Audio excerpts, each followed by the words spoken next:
참 예수님, 네, 박촌동 성당 교우분들 반갑습니다. 저는 여기 부천에 있는 삼정동 성당이라고 혹시 한번 들어보셨어요?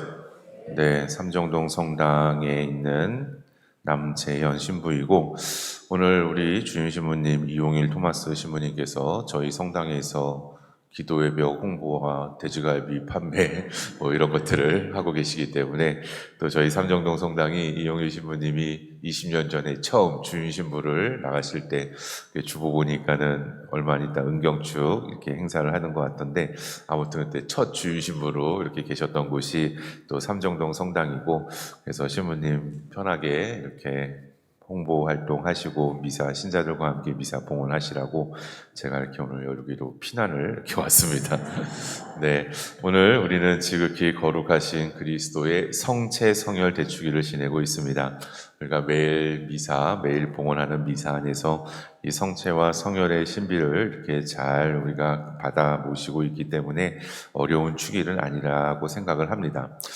미사 전에 앉아서 저는 박촌동 성당 새로 지은 이 성전에는 이번에 처음 이렇게 들어와 봤는데, 이렇게 하얀색 계열로 이렇게 되어 있어서 뭔가 좀 깔끔하고 정결하고 이제 그런 느낌이 드는 이제 공간이라는 생각이 들었고, 특별히 이제 가운데 이제 성당 중앙에 제일 앞에 이렇게 십자가가 보통은 이제 벽에 붙이거나 위에서 매다는데, 밑에서부터 세운 그런 십자가가 예전에 그 예수님의 십자가 형벌이 있었던 모습을 더 이렇게 잘 표현해냈다라는 그런 생각이 듭니다.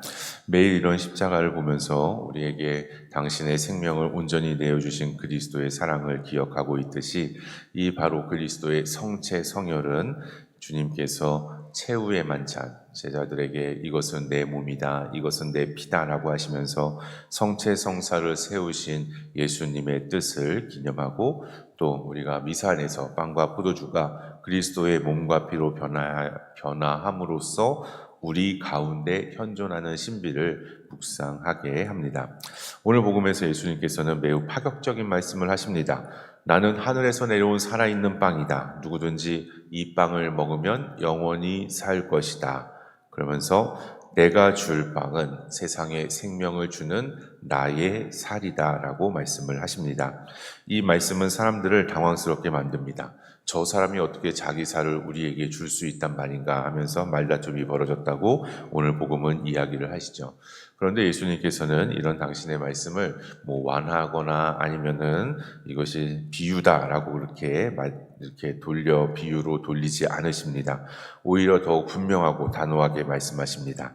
내 살을 먹고 내 피를 마시는 사람은 영원한 생명을 얻고, 내 살을 먹고 내 피를 마시는 사람은 내 안에 머무르고 나도 그 사람 안에 머무른다. 여기서 이제 제가 중간을 생략하고 이렇게 두 문장을 연결해서 읽어드린 건데, 내 살을 먹고 내 피를 마시는 사람은 이렇게 똑같은 주어로, 하나는 영원한 생명을 얻고, 그리고 다른 하나는 내 안에 머무르고 나도 그 사람 안에 머무른다. 그래서 이제 영원한 생명은 요한복음이 구원을 이야기할 때 사용하는 표현. 그래서 마테오, 마르코, 루카복음이 구원을 이야기를 할 때 주로 하느님 나라 또는 하늘나라를 이야기를 한다면, 요한복음은 이 구원을 이렇게 이야기할 때 생명 또는 영원한 생명이라는 표현을 즐겨 사용합니다. 그래서 내 살을 먹고 내 피를 마시는 사람은 영원한 생명을 얻을 것이다 라는 말씀은 구원을 받을 것이다 라는 말씀이 되겠죠. 그럼 내 살을 먹고 내 피를 마시는 사람은 내 안에 머무르고 나도 그 사람 안에 머무른다. 이 표현 역시 이 후반부는 구원을 가리키는 표현이 돼야 된다는 거죠. 그래서 우리가 예수님 안에 머무르고 예수님께서 우리 안에 머무르는 이런 관계로서 우리가 구원이 무엇인지를 이해하게 합니다. 그래서 이 영원한 생명은 단순히 오래 사는 삶 또는 죽지 않는 삶을 가리키는 것이 아니라, 생명의 근원이신 예수님과 깊이 결합된 삶, 또는 그분과 맺는, 생명의 근원이신 예수님과 맺는 이런 특별한 관계를 가리키는 표현입니다. 성체를 모신다는 것은 단순히 거룩한 음식을 받아 모시는 행위가 아니지요. 살아계신 그리스도, 부활하신 그리스도와 사랑으로 하나 되는 시간이고 사건이고, 또 그리스도께서 내 안에 머무르고 우리가 이 예수님의 몸, 빵을 먹음으로써 예수님께서 내 안에 머무르시고 또 내가 그리스도 안에 머무르는 그런 신비로운 일치라고 볼 수 있습니다. 사랑하는 사람은 서로 닮아간다고 하죠? 여러분들의 배우자와 많이 닮아 있습니까? 아니요? 라고 말하시는 분들은 사랑하지 않는 거예요. 네, 우리가 예전에 사랑하는 사람은 서로 닮아간다라고 하고, 이렇게 젊은 연인들 같은 경우에도, 저렇게 비슷하게 생겼지? 라는 느낌이 드는 경우들이 종종 있죠.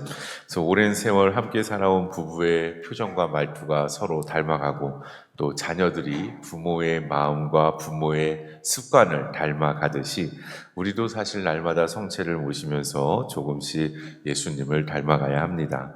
성체 성사의 은총은 우리가 이렇게 미사를 봉헌하는 이 시간 안에만 머무는 것이 아니라 우리의 생각과 말, 또 우리의 삶의 태도까지 서서히 예수님의 모습으로, 예수님을 닮아가는 모습으로 변화시켜야 합니다. 그렇지만 우리는 때때로 이 신비를 머리로는 이해하면서도 마음으로는 온전히 받아들이지 못한 채 흔들릴 때가 있습니다. 8세기경에 이탈리아라는 나라, 이탈리아는 아시죠? 거기에 란치아노라는 동네가 있는데 혹시 들어보셨어요?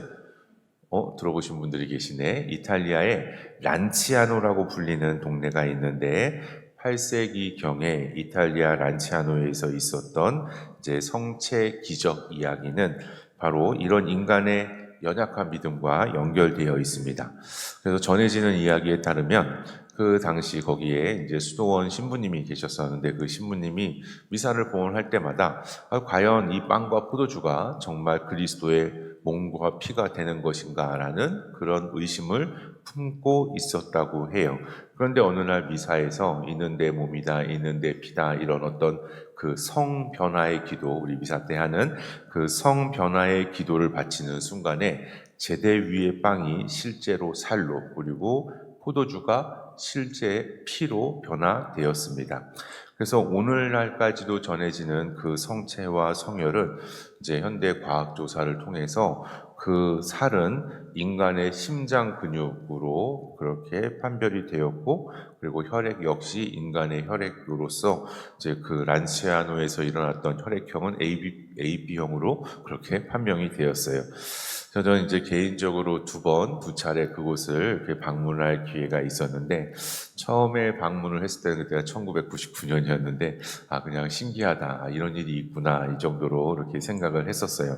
그런데 이제 두 번째 방문했을 때는 2년 전에 이제 이탈리아 성지순례를 하다가 이렇게 그곳을 가게 되었었는데, 그때는 조금 더 이제 새로운 마음, 이제 뭔가 조금 그래도 좀 의미를 부여하고자 저도 나름대로 노력을 했고, 또 그 앞에 앉아서 이렇게 머무는 시간을 오래 가졌었는데, 그 마음에 깊이 남았던 것은 신기함, 어떻게 이런 기적이 일어났을까? 그런 신기함 자체가 아니었습니다. 오히려 눈에 보이지 않는 은총, 어떻게 보면은 하느님께서 우리에게 주시는 은총은 눈에 잘 보이지 않아요. 그래서 우리가 믿음 생활을 하는 데 있어서 어려움이 따르기도 하죠. 근데 오히려 눈에 보이지 않는 은총을 눈에 보이는 표징으로 이렇게 바꾸어서 보여주셨다는 거죠. 그래서 저도 가끔은 내가 하는 미사에서 이게 빵과 포도주가 예수님의 몸과 피로 변하면은 이 성당을 사람들이 다 꽉 채우지 않을까라는 그런 생각을 해보기도 하는데, 저는 믿음이 강해서 그런지 단 한 번도 이게 변해본 적은 없어요. 그렇지만은 분명히 그런 변화를 우리가 이제 눈으로 볼 수는 없지만은 그런 이제 변화는 분명히 일어나고 있을 것입니다.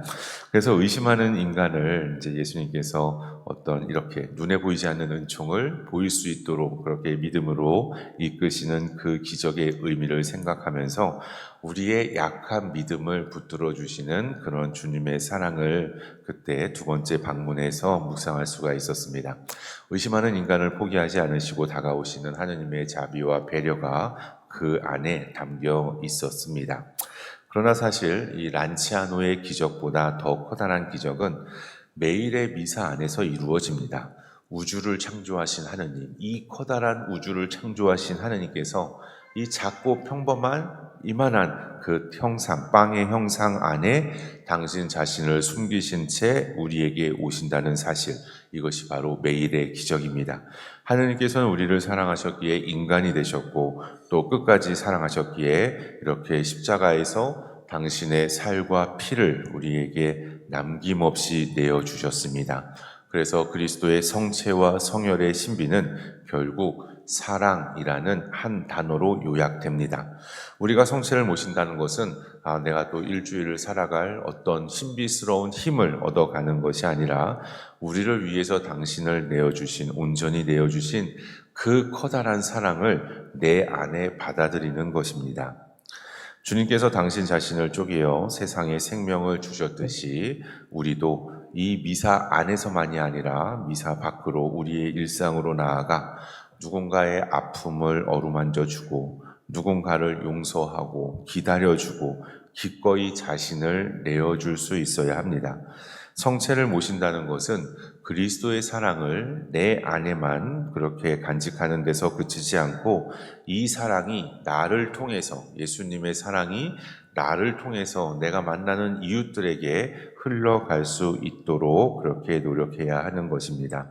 그럴 때 우리도 이 세상 안에서 또 다른 생명의 빵, 예수님처럼 하늘에서 내려온 그런 살아있는 빵으로 살아가게 될 것입니다. 오늘 이 거룩한 성찬의 신비 앞에서 다시 마음 깊이 새깁시다. 주님께서 내 안에 머무르시고 나 또한 주님 안에 머무릅니다. 이 사랑의 일치 안에서 힘을 얻어 이번 한 주간 우리가 살아가는 세상에서 위로와 희망 그리고 사랑을 전하는 생명의 빵으로 살아가기를 기도합니다. 잠시 묵상하겠습니다.